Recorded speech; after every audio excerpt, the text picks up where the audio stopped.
nasci para ser pai. Isso é uma das coisas que mais me completa, mais me deixa feliz na minha vida. Não consigo impor barreiras no meu amor para falar que um é biológico, o outro é adotado, o outro se tornou adotada depois de adulta, a outra não tem o meu sobrenome. Não é isso que muda nada, nada, nada, nada, nada, nada, nada para mim, o que eu sinto por eles. Tá? Então, para esses 5, eu quero sempre deixar o meu amor, pedir desculpa se em algum momento eu não fui o pai que eles precisavam na vida deles, mas eu dei sempre o meu melhor. E os pais erram também, então eu posso já ter errado com eles em algum momento, ou ter sido muito duro, ou não ter dado toda a atenção que precisava em alguma coisa específica, mas eu fiz o melhor que eu pude. Eu já tenho uma relação com o pai tem 10 anos, né? Eu conheci primeiramente o pai no terreiro, então primeiro ele foi meu pai de santo. E nos últimos anos eu vim me aproximando, né? Minha mãe veio morar com ele e eu vim me aproximando dele. E tem um ano que oficialmente ele é meu pai, né? Então em registro eu fui, vamos dizer assim, adotada por ele. Então, e tem um ano também que eu, um pouquinho menos de um ano que eu estou mais próxima, então que eu estou morando aqui na casa dele, né? Então por algumas coisas ali da minha vida pessoal, eu vim morar com ele, então eu tenho esse contato aqui mais próximo agora. A gente sempre teve uma ligação muito forte. Ele foi meu pai de santo e também foi o meu pai de desenvolvimento. Então eu nasci na Umbanda pelo senhor Ogum Yara, né, que é o caboclo que ele traz. Então sempre foi uma ligação muito forte. A gente sempre teve um carinho muito grande um pelo outro. Até que teve essa oportunidade de a gente realmente ser ali pai e filha no papel também. E é uma coisa que vem desde outras vidas. Depois a gente até descobriu que isso não é de agora. Esse carinho que a gente tem já vem ali desde muito antes. Que ele foi a melhor coisa que aconteceu na minha vida. Com certeza.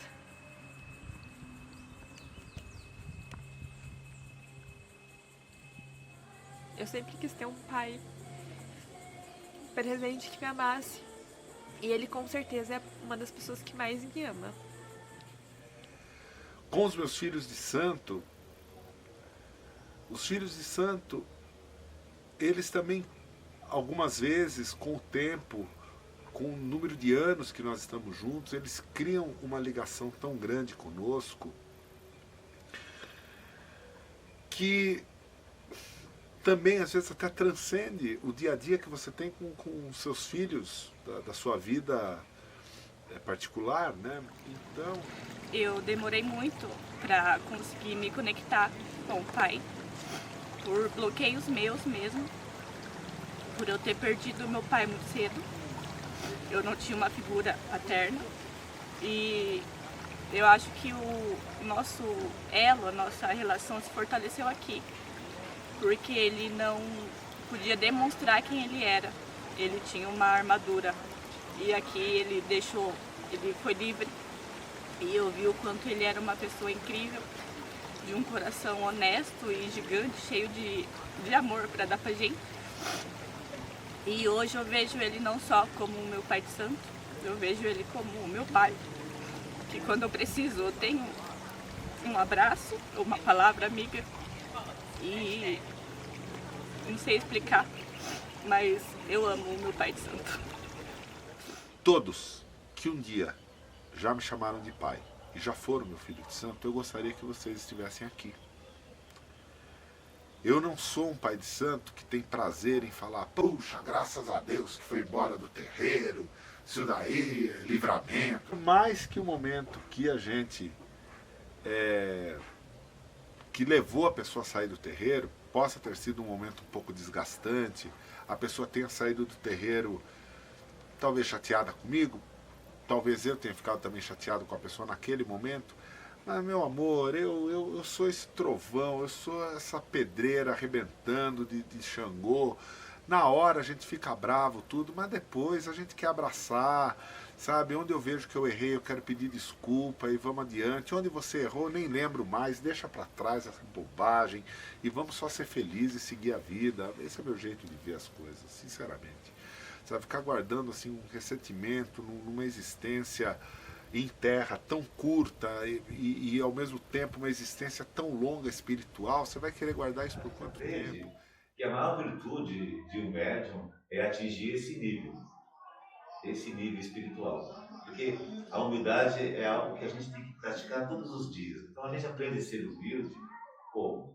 Principalmente para nós, que somos orixás do fogo, como Xangô. A gente tem um temperamento um pouco expansivo, né? E muitas vezes somos contundentes. Contundentes quer dizer firmes, né? Na nossa própria natureza, na nossa própria constituição. E a humildade, ela desenvolve a partir do momento que você passa a aprender a corrigir as suas imperfeições. Porque as nossas imperfeições acordam com a gente todos os dias. Então, entrar para dentro, dizer não posso fazer mais isso, não é legal, se corrigir, a gente vai se tornando, ao longo do tempo, pessoas mais humildes. Mas é uma vigilância constante, né? Principalmente para quem é regido pelo orixás do fogo. Tende a ter um comportamento um pouco mais explosivo, então todo dia tem que fazer esse exercício. Brincadeira, né? Ó, filho.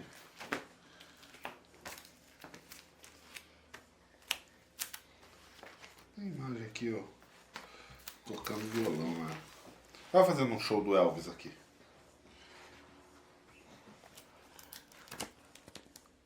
Em Cambridge, England.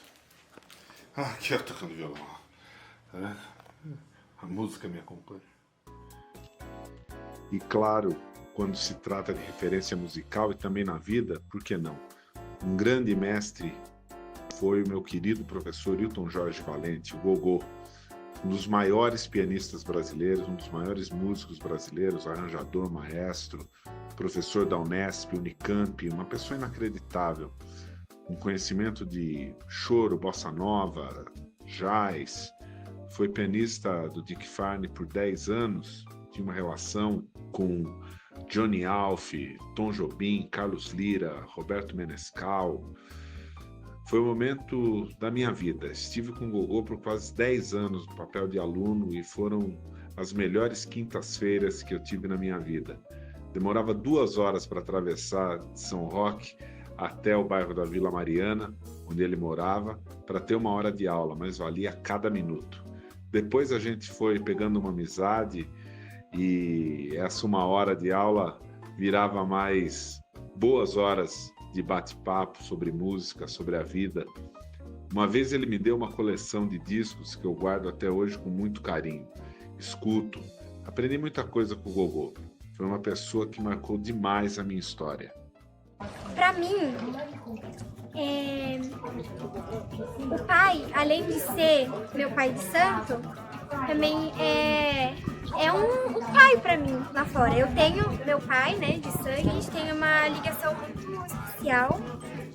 E a questão do toque, ele sempre me ajuda muito por ele ter essa experiência com música lá fora, ele se interessa bastante, sabe tocar piano, tocar um monte de coisa. Então, nessa questão, acho que a gente é um ponto que a gente tem em comum, porque eu também gosto muito de música dentro do terreiro. Ele ter essa ligação com a música e ter essa ligação comigo, a gente tem algo em comum. A gente está aqui num ambiente super musical, mas o ponto é, na verdade, uma manifestação sagrada para ser usado de forma ritualística dentro de uma atividade mediúnica. Portanto, o ponto cantado, da maneira que nós encaramos, ele é uma reza sempre. Pontos são comuns de Umbanda, pelos quais nós temos grande respeito e cantamos alguns deles também. Alguns pontos são tradicionais da nossa origem, né?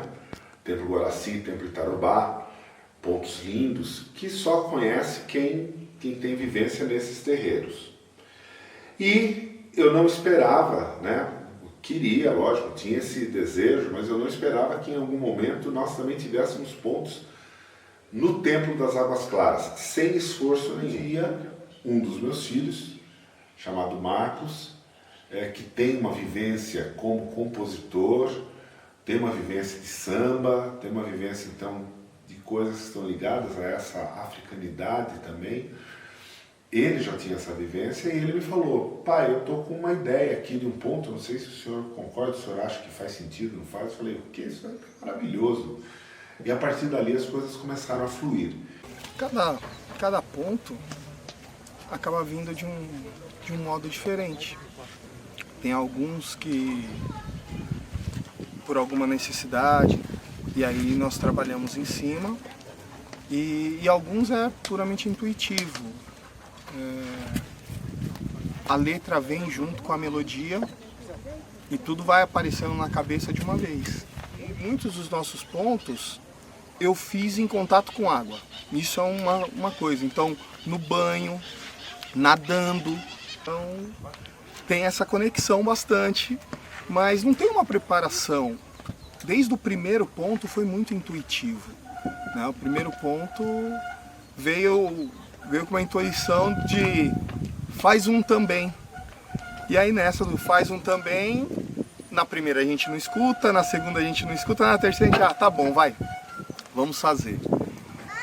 E saiu o primeiro ponto, é um que nós cantamos sempre na abertura da gira, né? Que caboclo, caboclo. Então, a tribo das Águas Claras, por exemplo, é emocionante ver quando toca esse ponto e ver todos os caboclos se apresentando, né? Então tem alguns pontos que mexem bastante, mas todos eles para mim são favoritos.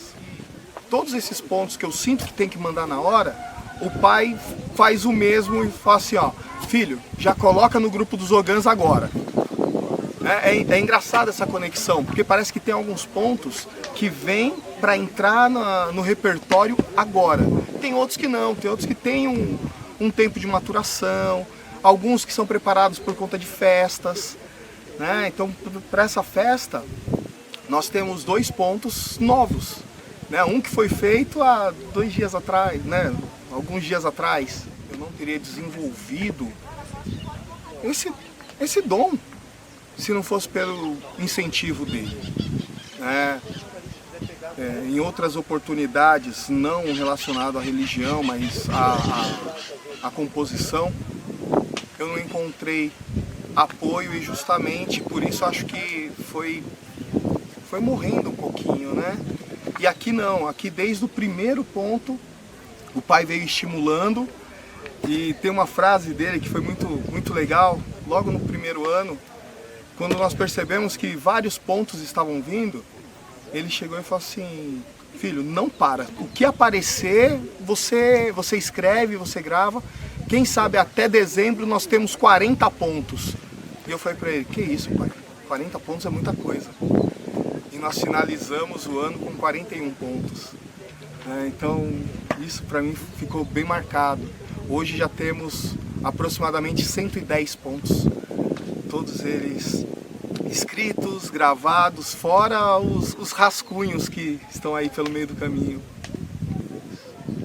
Os Ogãs não conseguem dar conta de cantar, para vocês terem uma ideia. Porque eu também faço questão de cantar alguns pontos tradicionais, né? Mas os pontos nasceram dessa forma, eles são consagrados, alguns pontos são para as entidades chefes da casa, para momentos que a gente chama sotaque e tradição, que são os momentos de festas, etc., pontos da casa, pontos de louvação à casa, né? Templo das Águas Claras. Alguns a gente gravou, acho que nós gravamos 3 ou 4 num estúdio aqui de um amigo meu, aqui de São Roque. Sou filho de Zazi, neto de Airá. Com meus irmãos nessa aldeia vem o saravá. Sou filho de Zazi, neto de Airá. Com meus irmãos nessa aldeia vem o saravá. Caô, caô, caô, cabecineiro. Benção de Zazi, benção de Airá. Caô, caô, caô, cabecineiro. Benção de Zazi, benção de Airá. Sou filho de Zazi, neto de Airá. Com meus irmãos nessa... O que é o terreiro? Efetivamente é um lugar para cuidar de gente. Eu chamaria de amor fraternal, alívio, verdade. São questões que norteiam o nosso terreiro. E esse terreiro faz parte da nossa vida, né?